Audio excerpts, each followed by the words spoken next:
Hello guys, god damn it, look how it is beautiful morning.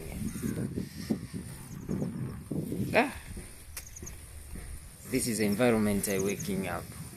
See, punga.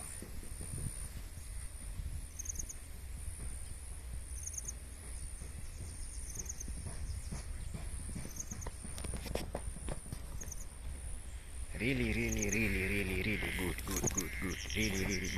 Really good. Guys, leo tarehe 25 mwezi wa 6 nafikisha miaka 35. Age inazidi kusonga miaka 35.